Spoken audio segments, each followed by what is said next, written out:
नमस्कार मित्रों, मैं आपका दोस्त अमित श्रीवास्तव आपका अपने चैनल वॉइस ऑफ फेरोज अर्थात प्राचीन मिस्र की भाषा में आपका स्वागत करता हूं। आज के एपिसोड में कुछ फ़ाराओं के नाम, जैसा कि पिछले एपिसोड में मैंने बताए थे, अब की एपिसोड में कुछ फ़ाराओं के नाम और बताएंगे। तो चलने से पहले आपसे फिर निवेदन करता हूँ कि आप मेरे इस चैनल को अधिक से अधिक सब्सक्राइब करें, लाइक करें और शेयर करें। तो चलते हैं आज के वीडियो की तरफ। तो आपको आज के इस एपिसोड में कुछ और फ़ाराओं के नाम, उनको कैसे डिकोड करेंगे उसके बारे में मैं आपको जानकारी देना चाहूँगा। तो पहले चित्र में आप देख रहे हैं, इसमें 3 निशान बने हुए हैं, जिसमें से हम 2 निशान को अच्छी तरह से जानते हैं। तो ये पहला निशान एक गोल सूरज की चक्री, एक सन डिस्क है, जिसको हम बोलेंगे रे, इसको बोलेंगे रे।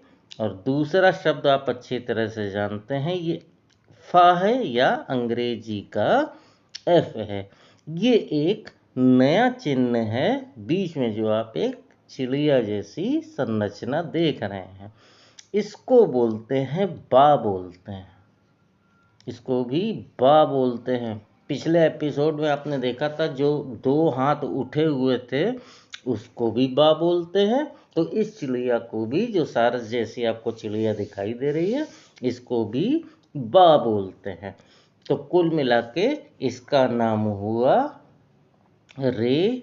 अब अगर सीरियल से चलेंगे तो रे बा फ, लेकिन वास्तव में इन फ़ाराओं का नाम है बा फ रे, बा फ रे। अगले चित्र में फिर आप जो देख रहे हैं, इसमें भी फिर पहला जो चिन्ह है, पहला चिन्ह रे है, रे है। और दूसरा जो चिन्ह है ये बा है, जैसा कि पिछले बार हमने देखा था, ये चिन्ह बनेगा बा बनेगा। और ये वाला जो एक स्तंभ जैसा, एक पिलर जैसा आपको दिखाई दे रहा है, इसको लिखते हैं डी के अंडरलाइन और एक डी। तो जैसा कि मैंने पिछले एपिसोड में बताया था कि जब डी के नीचे एक अंडरलाइन होती है तो उसको लिखते हैं डेज, उसको लिखते हैं डेज, और उसके साथ में डी जुड़ा हुआ है। तो इन फ़ाराओं का नाम है डेजेड का रे, डेजेड का रे। अगले चित्र में आप देख रहे हैं एक ये खरगोश जैसा एक बना हुआ है, वास्तव में एक जंगली खरगोश को दिखाया गया है। इसको बोलते हैं उन, इसको लिखते हैं डब्लू और एन से लिखते हैं। अब क्योंकि ये अकेले वुन दिखा रहा है और आखिरी में फिर इसके अंत में एन शब्द आ रहा है, तो ये इसका फोनेटिक कॉम्प्लीमेंट है। तो कुल मिला के ये जो पूरा चिन्ह है ये दिखाएगा वुन दिखाएगा। फिर ये अंग्रेजी का आई अथवा ई दिखाएगा और ये अक्षर एस दिखाएगा या हिंदी का सा दिखाएगा। तो इस प्रकार से इन फ़ाराओं का नाम है उनस, UNAS। आई को ए लिख दिया गया है, इनका नाम है उनस। अगले चित्र में देखेंगे 2 निशान टी के ही हैं, एक टी ये है, टा है, और एक टी ये है, इसको भी। तो 2 टी हैं और एक अंग्रेजी का आई या हिंदी का ई है। तो इनका नाम है TETI, टैटी, TETI टैटी। अगले चित्र में आपको 3 चिन्ह दिखाई दे रहे हैं, तो पहला चिन्ह पी, दूसरा चिन्ह भी पी है और तीसरा चिन्ह वाई है। जैसा कि मैंने आपको एकल वर्णमाला में बताया था, लिखते वाई हैं और बोलते क्या हैं, ई बोलते हैं, लंबा ई बोलते हैं। तो इनका नाम है पैपी, PEPI, पैपी। अगले चित्र में ये एक आपको एक बर्तन जैसा या एक लोटे जैसी संरचना दिखाई दे रही है, ये है, और इसके क्या हैं, 2 पैर लगे हुए हैं। इस शब्द को बोलते हैं इन, बोलते हैं IN, इन बोलते हैं। अब क्योंकि यह इन का आखिरी ना यहाँ पर आ रहा, तो इसका मतलब ये चिन्ह फिर इसका फोनेटिक कॉम्प्लीमेंट है, तो इसको लिखने की ज़रूरत नहीं। अगला शब्द टी है और अंत का शब्द एफ है। तो इस प्रकार से इसका उच्चारण बनेगा इन टेफ, INTEF। इन पैराओं का नाम निकलेगा इन टेफ। अगले चिन्ह में फिर ये शब्द पहला वाला मालूम ही है, ये रे बनेगा, ये सा या एस बनेगा, ये इब बनेगा। मैं बता चुका हूँ शायद आपको, इब का मतलब होता है हार्ट। और ये जो एक नया शब्द है, इसको लिखा जाएगा हेटअप, लिखा जाएगा, एच के नीचे बिंदी, TP। ये वास्तव में 3 शब्दी चिन्ह हैं, इसको लिखेंगे हेटअप लिखेंगे। तो इनका पूरा नाम होगा शे होटेप इब रे, शे होटेप इब रे। अगला चिन्ह जिस शासक या फेराव का आप देख रहे हैं, ये बहुत ही एक प्रसिद्ध शासक हुए थे, तूतनखामून। तूतनखामून बहुत ही प्रसिद्ध अपने शासक रहे हैं, बहुत ही फेमस एक फेराव रहे थे। ये तूतनखामून के 2 नाम दिए गए हैं, जैसा कि मैंने आपको बताया था पिछले एपिसोड में, कि एक उनके तख्त का नाम है, या जब राजा बने थे, फेराव बने थे, वो नाम है, और एक उनका बचपन का या बाय बर्थ जो नेम था, जो नाम था, वो दिया गया है। ये 2 चित्र में दिया गया है, तो इसको हम अलग अलग देखते हैं। तो जो इनका जो तूतनखामून का जो बर्थ नेम था या बचपन का नाम था, तो ये देखिएगा उसको कैसे हम लिखेंगे। ये पहला जो शब्द है वो आई बनेगा, ये जो एक है ये मेन बनेगा, म और ना, ये वाला चिन्ह मेन बनेगा। अब क्योंकि ना का आखिरी शब्द यहाँ पर रिपीट हो रहा है, तो हमें लिखने की इसको आवश्यकता नहीं है। तो इस पूरे शब्द का मतलब होगा इमेन होगा, IMN। अगला शब्द आपको मालूम है, ये टी बनेगा, ये W बनेगा, जिसका मतलब ऊ है, फिर ये टी बनेगा। तो इस हिसाब से इमन पहले 2 बने थे, इमन, ये बनेगा ताऊत या ताऊत, ताऊत। और ये जो एक अलग से आप चिन्ह देख रहे हैं, ये वास्तव में इसको लिखते हैं ए न ख, एनख, एनख।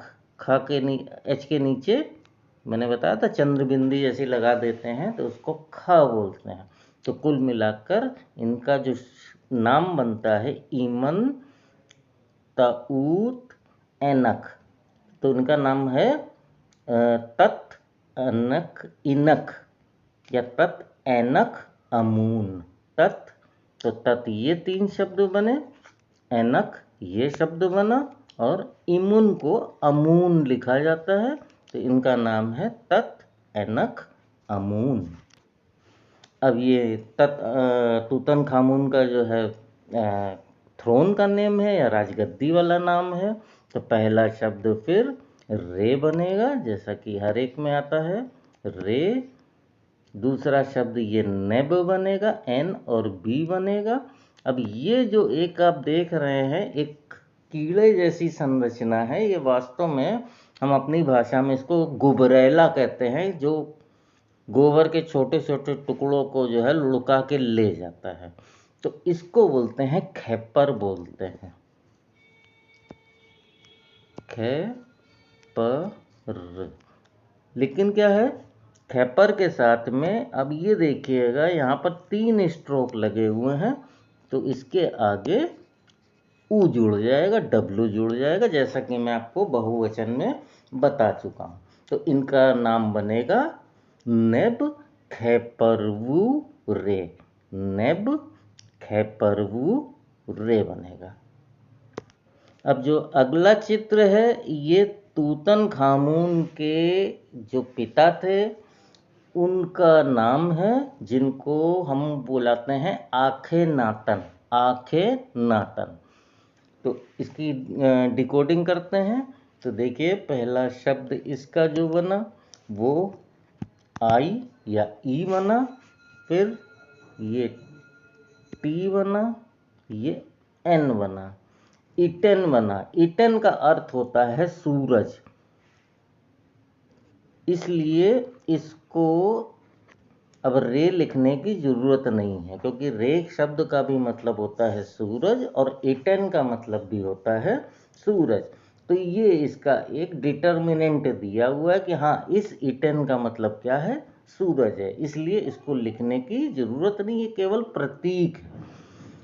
अब ये जो आप पक्षी जैसा देख रहे हैं, ये बनेगा एख बनेगा, एख बनेगा। अब क्योंकि ये एख है और आखिरी का शब्द ये भी खा बन रहा है, तो इसको ट्रांसलेट करने की ज़रूरत नहीं, ये इसका फोनेटिक कॉम्प्लीमेंट है और आखिरी में न है। तो इस प्रकार से इनका पूरा नाम क्या बनेगा, वैसे सीरियल से पढ़ेंगे कोडिंग के हिसाब से, तो बनेगा ईटन एख न। तो इनका पूरा नाम बनेगा आखिन एख एख न इटन। तो इसको लिखते हैं एक आखे नातन, इसको लिखेंगे आखे नातन। इसके बाद ये आखिरी का एक फेराव का नाम है। वैसे तो फेराव के नाम बहुत हैं, लेकिन इस एपिसोड में मैं आपको ये आखिरी एक चित्र दिखा रहा हूँ। इसमें जितने भी चिन्ह बने हुए हैं ये सब एकल वाक्य हैं, सारे के सारे यूनिलेटरल हैं। तो पहला जो इसका शब्द बनेगा वो आ बनेगा, फिर जो शेर बैठा हुआ आपको दिख रहा है ये एल बनेगा, ये जो एक टोकरी है ये के बनेगा,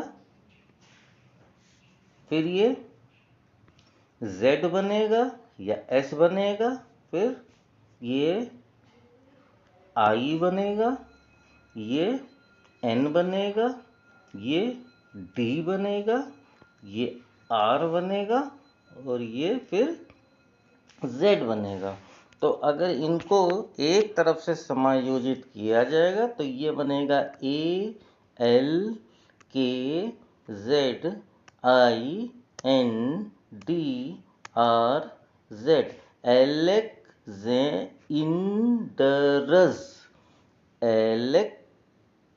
Alex A L K Z, Alex ENDRZ, Alexanders बनेगा। तो तो आपको मैंने पहले एपिसोड में ही बताया था कि जब मिस्र में आखिरी समय में क्या हुआ था कि सिकंदर महान ने मिस्र पर आक्रमण करके उसको अपने अधीन कर लिया था। अब क्योंकि जब वो राजा वहाँ के फ़ैरो बन गए या राजा बन गए तो उनका भी नाम लिखा जाएगा। तो इस प्रकार से ये नाम बनेगा एलेक्जेंडर बनेगा, वही एलेक्जेंडर जिनको हम सिकंदर महान के नाम से जानते हैं। तो इस तरह से आज का ये एपिसोड ख़त्म होता है। मिलते हैं फिर अगले एपिसोड में, लेकिन जाने से पहले मैं आपसे फिर प्रार्थना करता हूँ कि अधिक से अधिक इस वीडियो को लाइक करिए, सब्सक्राइब करिए और शेयर करिए। मिलते हैं अगले एपिसोड में, तब तक के लिए जय हिंद।